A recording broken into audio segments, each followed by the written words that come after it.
So I'm going to do another small video about my favorite pistol out of this entire group here, one of my favorites at least.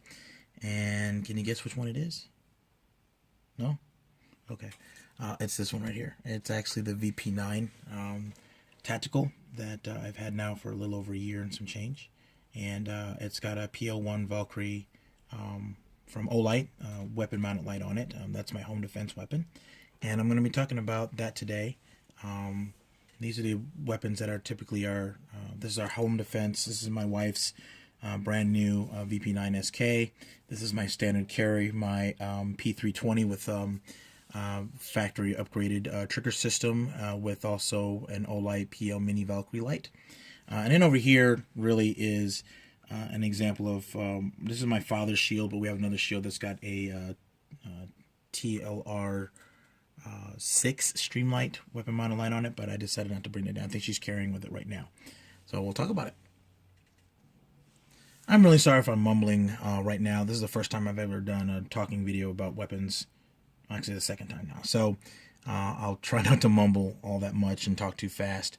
The last one was about 11 minutes, which in my opinion is a little bit long for anybody's attention span. I don't think anyone would want to sit around and listen to me that long, so I'll keep this one a bit shorter. I just did one on the VP9SK. This is my wife's new everyday carry. Actually, very nice pistol. I have a video that I just finished talking about it earlier, and I might go into it a little bit later on. But this is a fantastic weapon. I'm very proud that I actually had a chance to own two, not one, but two Heckler & Koch pistols. The next thing on my list, if I can find a used one, is a great USP Compact 45. That's kind of one of my bucket list pistols to own, but I think that would be fantastic to do. Goals with this is going to be probably just get a couple of extra magazines. This is the LE version, meaning that the law enforcement version for the SK. The law enforcement version comes with 3 mags instead of 2, and it automatically comes with fitted Tragicon night sights that are a little bit slightly higher than average. So that's the difference. Did a little extra paint work myself and that kind of thing. What I'm going to talk about in the meantime is my home defense weapon, which is again my HK VP9 Tactical. This is a 9mm full-size pistol with 15 round magazine standard. I'm probably going to go ahead and get a 4-round extension for this. I've already got a suppressor that's in the works of being used for this particular tool, and it is 9mm, but I think that this is a fantastic pistol to be able to own.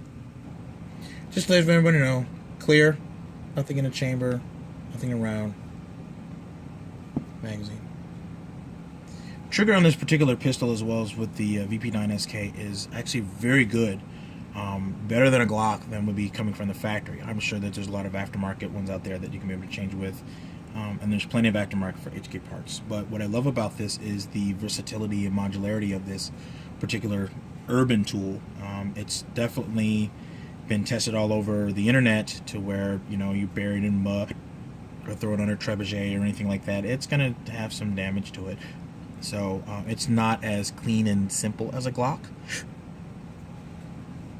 Never had a problem with Glocks, is what the standard go-to pistol is for those in law enforcement and special work. But the problem with Glock for me is I don't like the angle of the grip of the pistol. Lots and lots of aftermarket, but I've noticed that by the time you get it to where you really want it, you've paid almost double the amount for that particular pistol. This is the part I like most. Notice how instead of having a button on the other side like you have on a traditional pistol, kind of like say this shield, for example, how it has a button to release the magazine, American style. This actually uses a paddle release here that's ambidextrous. I love the fact that this particular tool is completely ambidextrous. So you can use your thumb to be able to eject it if it's long enough. I tend to use my middle finger. I've trained myself with it away from my trigger finger to keep myself stable, and then use a middle finger to be able to eject the magazine. Just pops out very easy.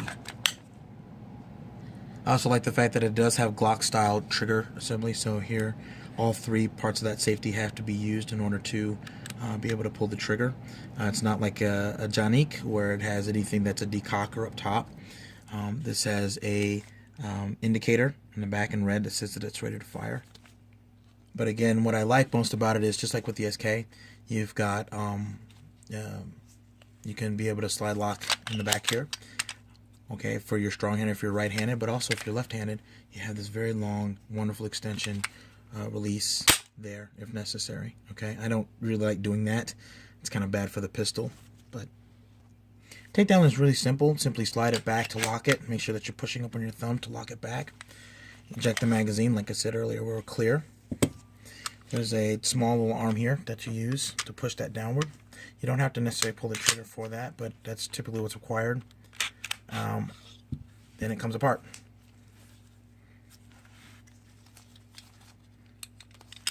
Your main recoil spring, and there's your Browning style barrel. Forget sometimes that this is a left-hand screw to take the actual cap off if you use it for the threaded barrel, but it's a thread protector. Simply take out the Browning style barrel and all of your components, including your striker assembly and everything here. Your firing pin goes through here. It's pretty nice stuff. The difference is from many other manufacturers is that this is a left-hand threaded, so it doesn't make everything not unique, but luckily there are adapters for a lot of suppressors and other cans for it. Save some time just to be halfway reassembling it for you. Look at the rails on that. They almost take up a good portion of the actual frame for the actual pistol. Guide rail there. Lock it back. Move that back. There you go. Already assembled within a couple of seconds. The SK is just as easy. Just letting you know that's also clear. Lock it back. Eject the magazine. Set it aside. Pull the lock down. Again, you can release here. Do need to pull the trigger slightly a little bit, but that's when you always make sure that it's clear. There it is. Dual recoil spring. Browning style barrel. And again, same mechanism, same parts, same components. Very easy to use. For 99.9% of the cleaning that you're ever going to do with this, or any polymer striker fired tool like this, you're going to have about it apart about this much. This is all you're going to need to be able to have the whole thing apart. So to make things easier, put your threaded barrel back. This is not a threaded barrel. This is a standard barrel, about 3.39 inches from what I recall. Okay, got the double recoil spring here. Again, slides, lots of slide on each of these frames. That's why I also like this pistol for this. Lock it back there. Done. This pretty much came within the package with the threaded barrel as well as a standard barrel for the pistol, and the only thing that I've added so far is the O-Light, the weapon mounted light. The sights on this actually they're not a true night sight. It's like a luminescent sight that is charged by sunlight, basically, or at least within the sunlight spectrum. It doesn't take long for it to be able to charge that kind of light to last for a while, but it doesn't last all night. It's not like a true night sight. Since the suppressor is eventually going to be mounted onto this, I decided over time that one of these days I'm going to go ahead and add this. And these are the Bright and Tough night sights. That's a higher mount size for use for suppressors. This is by Trigicon, if you notice. These are going to be a set for a suppressor, or if you have your particular pistol's machine for an RMR sight, optic, then that'll be something to be able to use.